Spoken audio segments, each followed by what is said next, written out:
Hi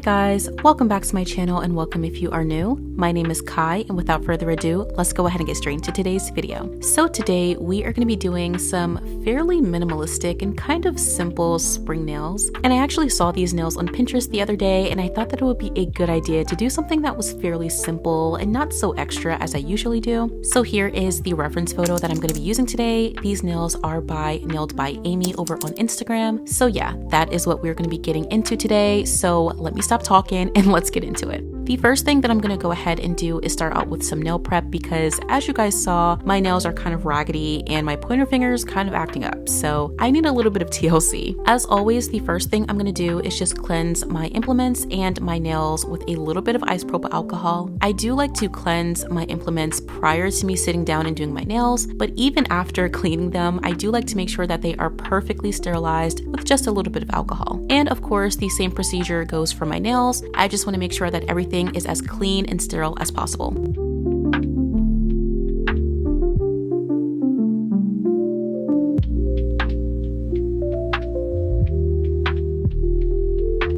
Now, before we get into anything, I'm going to start out by pushing back my cuticles. And to start off, I'm going to be using a cuticle remover to help me soften the cuticles and lift everything up a little bit easier. This is not mandatory, but I do find that it works really, really well for especially stubborn cuticles.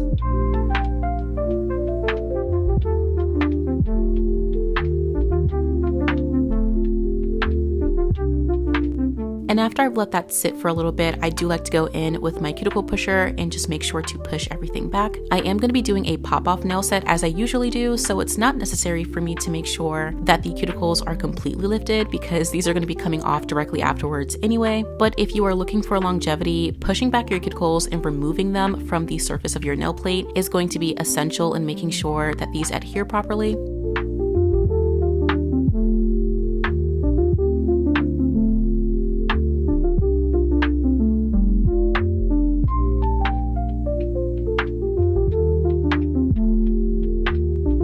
Now, once I have my cuticles pushed back, I do like to remove the cuticle remover with a little bit of alcohol.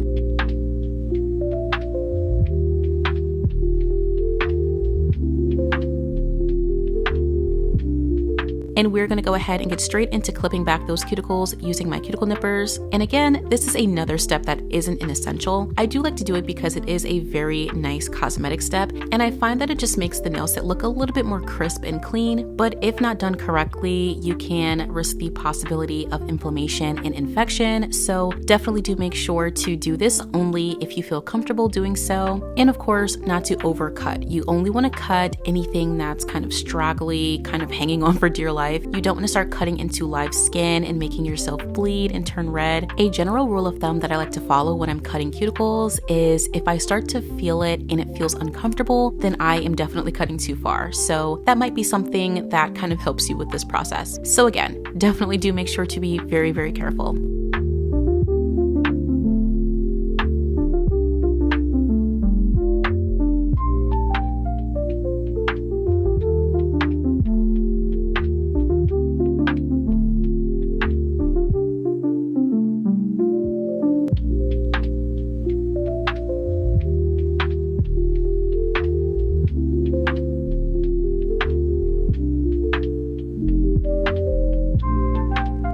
And afterwards, I'm going to go in with my glass nail file and just make sure that everything is pretty much even. As I mentioned before, my pointer finger is kind of broken. I don't know what happened. I honestly think that the last time I did a full set to last, I probably went a little bit overzealous with the removal process. So my nails are kind of in need of some care and like some rest, honestly. So I'm going to be keeping my nails fairly short for probably the next couple of weeks just to make sure that they grow out as healthy as possible. And after that's done, I'm going to buff the surface very quickly and just remove any excess cuticle that I wasn't able to get with my cuticle pusher.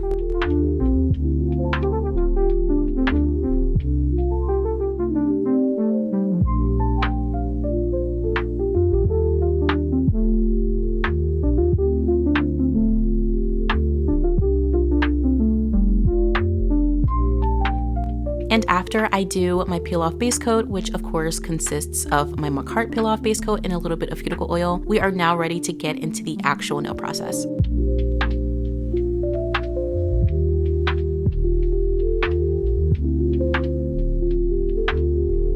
Now the first thing that I like to do is just size out all of my nail tips, of course, and while I'm sizing these out, I do like to make sure that they fit sidewall to sidewall. For today, I am going to be doing some almond nails, and I am going to be using some square nail tips for that. I do prefer to use square nail tips for pretty much any shape that I'm doing because it's pretty versatile, and almond nail tips aren't really that much of an essential. I can just shape it myself, so I just find that using square nail tips is a little bit easier and more cost effective for me.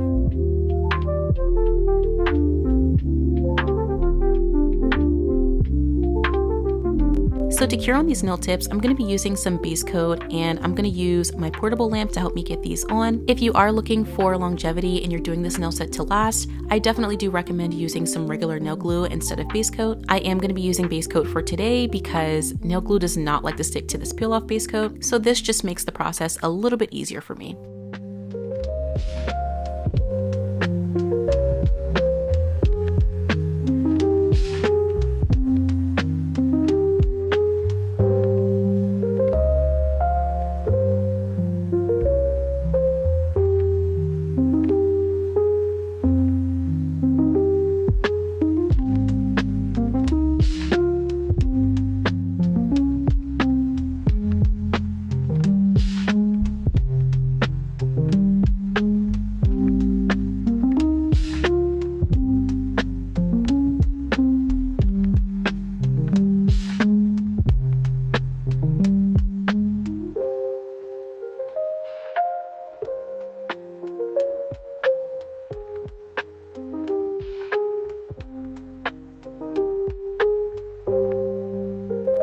So these almond nails are going to be kind of long, but I don't want to keep them as long as the actual nail tips are, so I'm going to cut them down a little, and for the most part, I'm really just cutting off the number.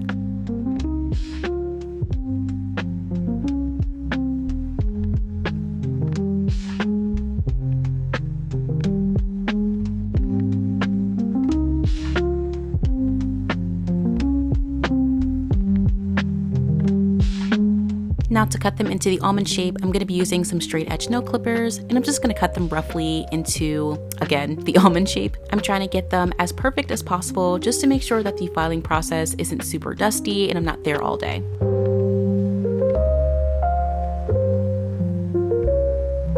And to make them nice and even, I'm going to use my 80/80 grit nail file and just file everything nice and smooth. Honestly, you could definitely skip the filing process at this point, and you can always file once you actually go into the shaping process. I'm just kind of used to doing it here, and it's also like more aesthetically pleasing to me, so I just go ahead and knock it out during this part. But if you want to work on speed and efficiency, especially if you're taking clients, this is easily a step that you can just go ahead and skip.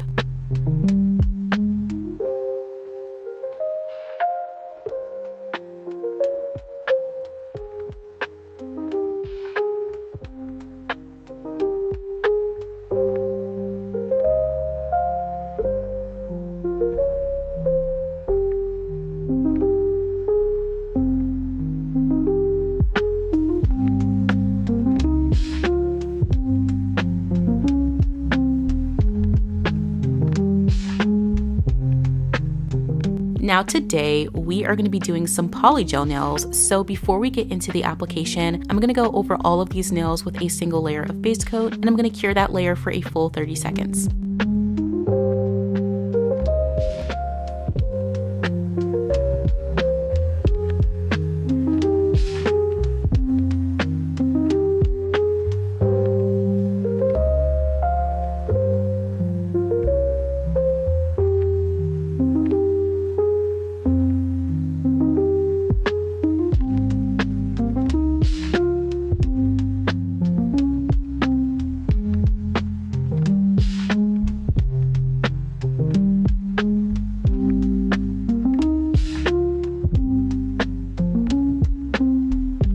So we are now onto the extension process, and as I mentioned, we're going to be doing some polygel nails. So for today, I'm going to be using McCart's Le Carré or Natural Pink polygel color, and I'm going to be using a little bit of isopropyl alcohol as my slip solution. And to help me smooth this out, I'm going to be using just a pretty basic polygel brush.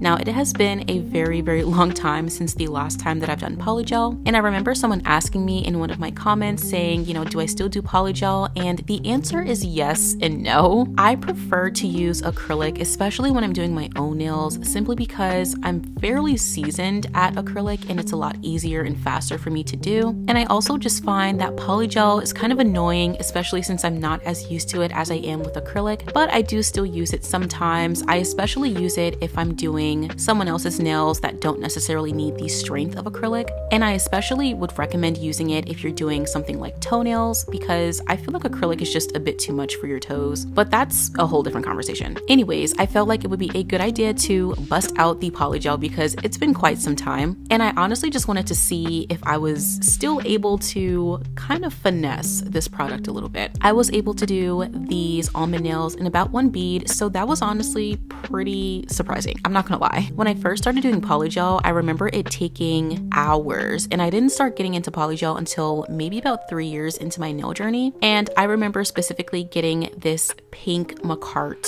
like polygel set, and I remember sitting down and doing that for like maybe 5-6 hours for one hand. It was crazy. But now I feel like I can knock out a good polygel application in maybe 20 to 25 minutes, which, if I'm being fair, it's not as long as it used to be, but I can literally do acrylic nails in like 10 minutes and be done, and it looks perfect. But even still, I think it's time that I get back into doing different modes of extensions. I've been doing a lot of gel extensions within the past couple of months, maybe even more than that, because it's super quick and super easy, but I don't want to leave polygel in the dust. So yeah, that is what we're doing today. And just for reference, if you have seen any of my past acrylic videos, this polygel color is almost exactly the same as the acrylic that I would usually use, which is in the color Rose Petal. So just in case you needed a point of reference, that is what the shade is most close to. But anyways, I'm not going to talk too much during this process. I am going to go ahead and continue to do this polygel application. I'm trying my best to keep my brush as moist as possible without making it too wet, because that is going to make it a lot easier for this product to flood. So definitely do bear in mind how much slip solution you're using at one time. So yeah, I'm going to continue to do that. And of course, I will come back once we move on to the shaping and filing.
Okay, so the Polygel application is done and here's what everything is looking like. Now, before we get into the shaping process, it's very, very crucial to remove the sticky layer on the surface. This is just going to prevent your filing tools from getting super gunked up with that uncured gel, so definitely make sure to remove this beforehand.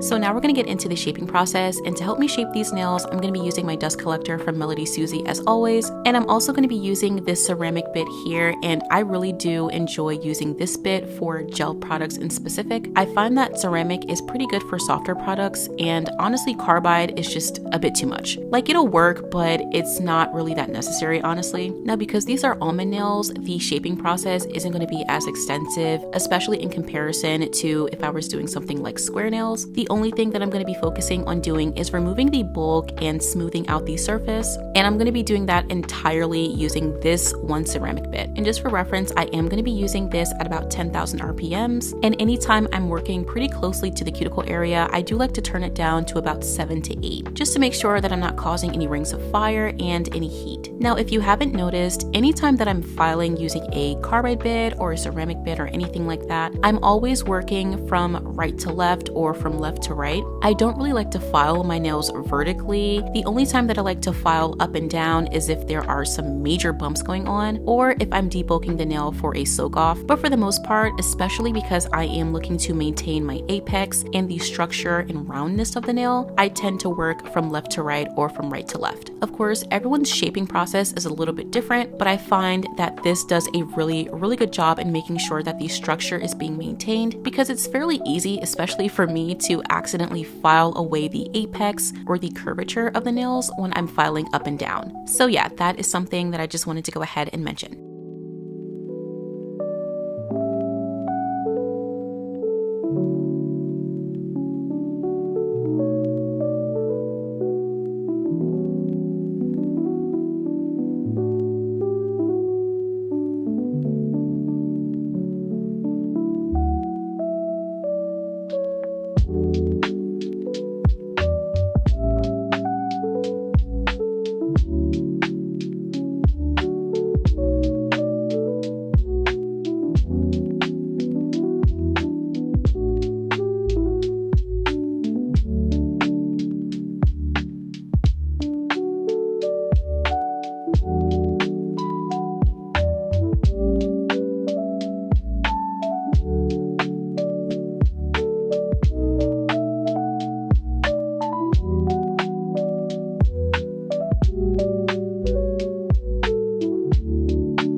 Now, the almond shape is fairly still intact, but I want to make sure that everything is as crisp and as smooth as possible. So I'm going to be returning to my 8080 grit nail file just to correct the shape if there is anything to correct. I always say this, but I do like to use fairly abrasive nail files, so 8080 may not be something that is absolutely necessary, especially for such a soft product like Polygel. So if you have something like 100 or 180, that can work just fine here. I'm just kind of extra, and again, I am more acrylic based, and I find that something more gritty like this works better for harder products.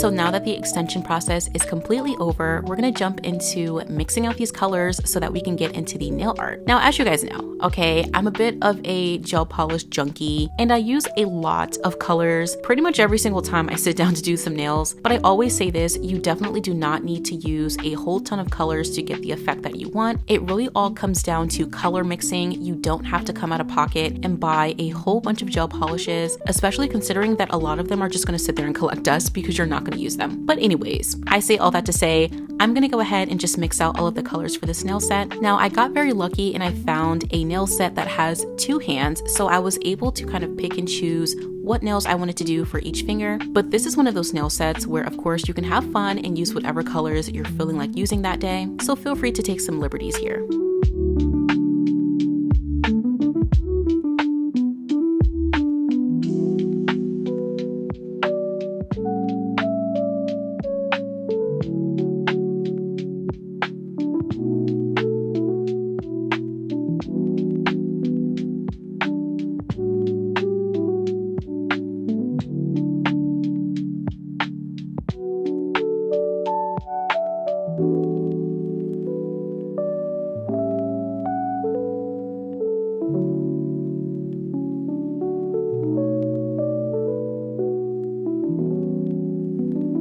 Now, before I jump into anything, I'm going to, of course, clean my nails off with a little bit of alcohol just to remove any excess dust.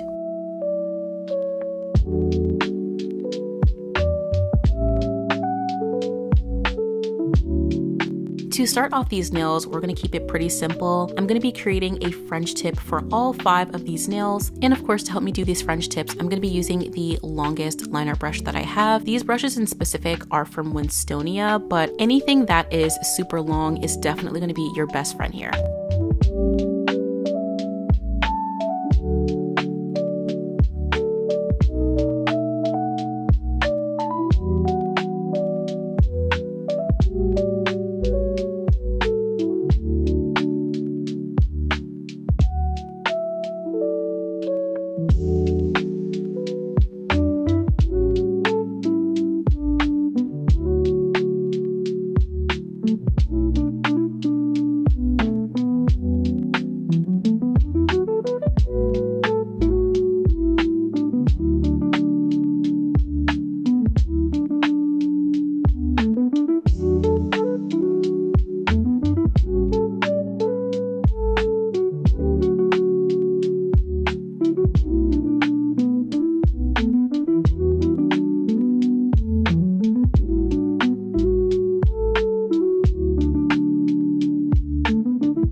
Now for my middle finger, after I did the French tip, I'm gonna go straight in with a lavender purple and I'm gonna start to stripe that onto the center of this French tip. We're gonna be going for a more seashell effect, so I wanna make sure to get as much texture on there as possible without making it super muddy, if that makes sense.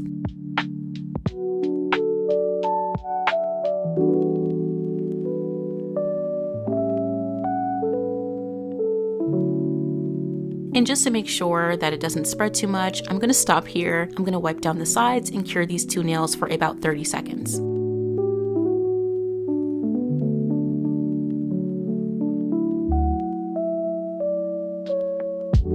My other 3 nails are just gonna be some basic French tips, so I'm gonna go ahead and do that in 3 different colors.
So now that the French tips are done, we're gonna get into just a little bit of airbrushing. Now, I'm not exactly sure if in the original that's actually airbrush or if it's just the lighting setup, but I felt like my nails were kind of flat and I wanted to add just a little bit of definition and shading. So for my pointer finger, I'm gonna be doing just a little bit of orange airbrushing on one half of the French tip area. And of course, before I cure these, I do like to make sure to clean off any of the excess gel just from around my skin. Also, just to be fully transparent, I am not using the acetone method that I used the very first time. I'm going to be using some Savlon airbrush gels that I got a little while ago. And I wanted to just include that because one of you guys reached out to me and let me know that it wasn't a good idea to use the acetone anymore. And I just want to be clear that I'm not doing that anymore. You guys definitely scared me and I was like, no, I'm not going to be risking my lung health for some nails. I'm not doing that. So yes, I am using the Savlon gels and I really have been enjoying these gels because it's not super splotchy and I can get a really good even and like smooth looking airbrush instead of using the acetone, which is kind of just a hit or miss. Like you kind of have to do it over and over again in order for it to look good. So yeah, just wanted to give you a little bit of reassurance.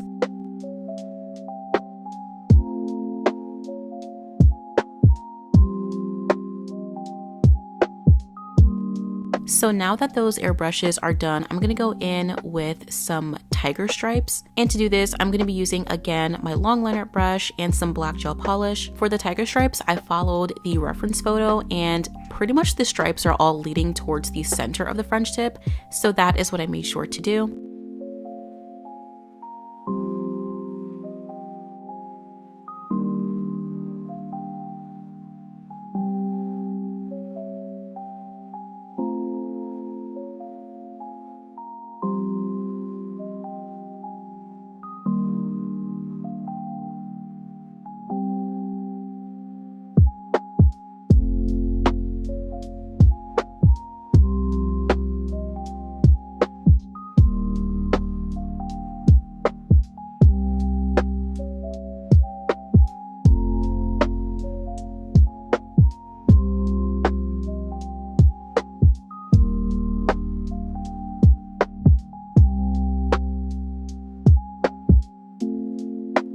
And now we're going to jump into these flowers. And for today, I'm going to be using these colored sculpting gels that I got off of Shein a very long time ago. And I only started using these recently because I thought I lost them or I thought I threw them out. I don't know. And I really do like these gels. Like they were fairly inexpensive and I just bought it because I don't know. I thought it was funny. I was like, I'm going to see if these actually work. And to my surprise, they're pretty good. So if I can find the link to these, I'll have them in my description box. For these petals, I'm going to be using a white mixed with a little bit of this pink gel, and I'm going to use these to create some balls and just shape them into a flower. Now, in the video I did with my Venus flytrap nails, I did mention that these are pretty difficult to get to stick down to the nail. So if you are having any difficulty with that, I definitely recommend using this gel on top of a layer of base coat, just so that the gels have something to adhere to and they're not moving around and kind of not really cooperating. So yeah, also just another point to make, if you are using any type of sculpting gel or just gels in general, do make sure that you are wearing gloves. Honestly, you really should be wearing gloves for the entirety of this process, especially if you are gel based, just to keep your hands, of course, nice and clean, and also to prevent any type of contact dermatitis, irritation, and things of that nature. It is going to be very annoying, especially when you're working with these solid nail glue gels or these sculpting clays, because they're fairly sticky and they can be kind of annoying, but please resist the urge to touch them with your hands. I did get a comment on my last video. I feel like I'm referring to a lot of comments today. But anyway, I got a comment on my last video and someone asked me if I've ever gotten contact dermatitis, and thankfully the answer has been no. And I feel like there have been a lot of situations where I could have possibly done that and given myself contact dermatitis. So I'm trying my best to make sure that that never happens. And I always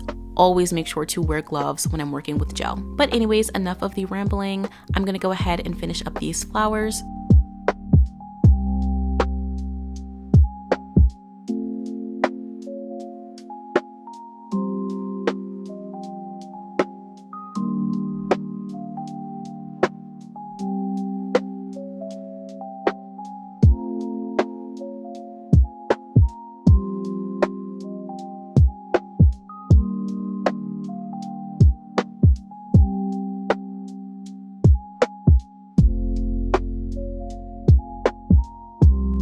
Now once these flowers are done, I'm going to take some different colored gel polishes and I'm going to dot them into the center and the edges of the petals just to give them a little bit of detail.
So once the flowers are done, I'm going to go back to the base of these nails and work on some of those other details. I'm going to be doing the 90s aesthetic kind of like lines and dots assortment. I really wish that I knew the name of this design, but I think you get what I'm saying. And I'm going to be doing these lines and dots using some white gel polish, and similarly to what I've been doing the entire video, I'm going to be using this long line art brush to help me get those nice and smooth lines.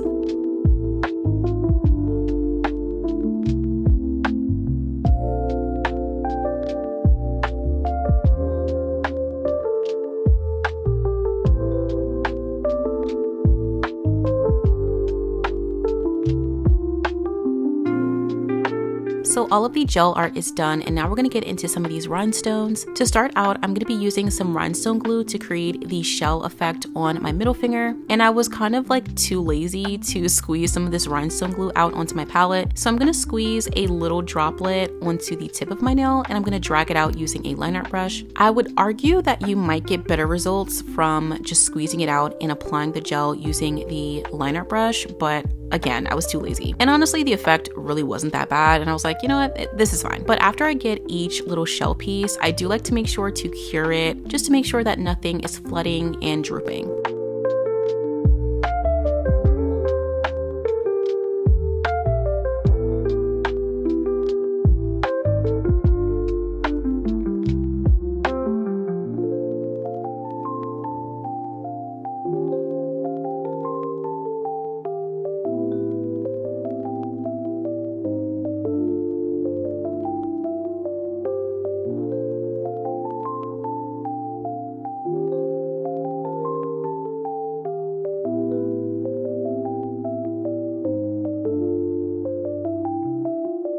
So now we're going to get into these gold beads, and I'm going to be using these to place inside of the flower. And because these are so small, I wanted to make sure to use the smallest gold beads that I have, just so that it doesn't take away from the overall flower.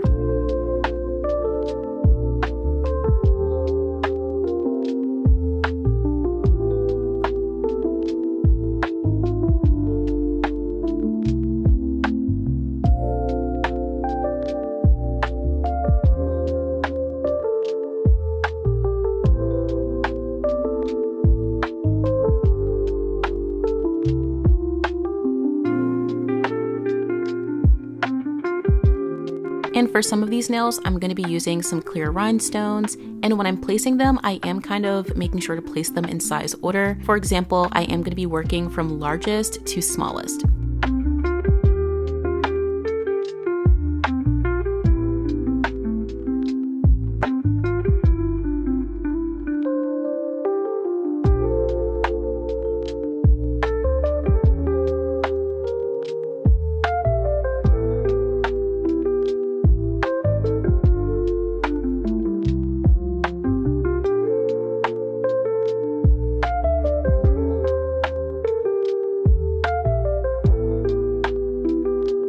And for the middle finger, we are switching it up a little bit, and I'm going to be curing down some pearls.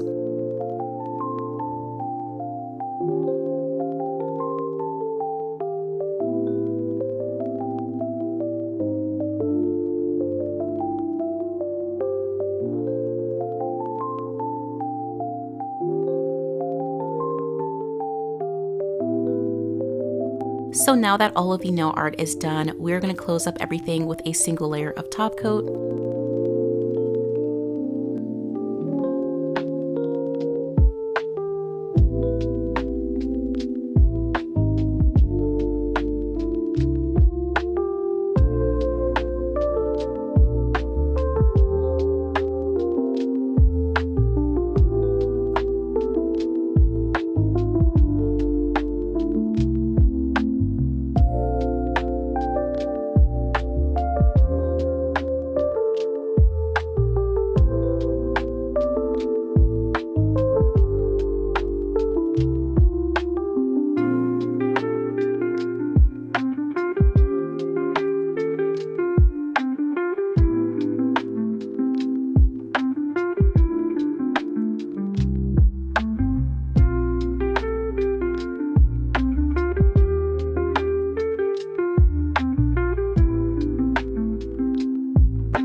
So the nails are all nice and done, and here's what they look like after I put on a couple of rings.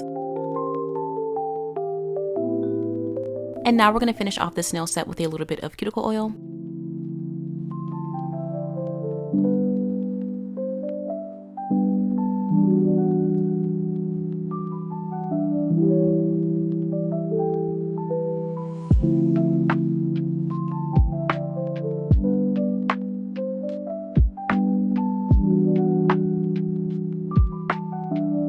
And that completes today's set. I really do hope you guys enjoyed this one. This nail set was a good palette cleanser, at least for me. I feel like for some people it might be like, this is kind of extra, but I don't know. For me, I don't know. I really did enjoy it because it's fairly minimalist, but I love all these springy and like sort of bright and fresh colors. And it was a good time for me to just kind of reset, and I just really enjoyed it. But of course, you guys let me know what you think of this nail set in the comments. Now, you guys know that I usually like to put my nail sets on a scale of 1 to 10, but I've been really having fun and just letting you guys do that because I feel like I give the same ratings every time because I just really like the nail sets that I pick, but I don't know. So you guys give me your ratings down below. And of course, let me know if you would wear this nail set for the spring and for the upcoming summer months. I am very, very excited about some of these summer nail sets that I'm planning on doing. And I'm hoping that my next video will be kind of fun and crazy because I've really been enjoying doing so many nail sets with so many colors. So if you are looking forward to that, definitely do stay tuned for my next one. Overall, I really hope that you enjoyed this video and that you found it to be relaxing and just a good video to unwind with. But yes, that is all that I have for you guys today. As always, I want to say thank you guys so much for tuning in today, and I will see you guys at the next one.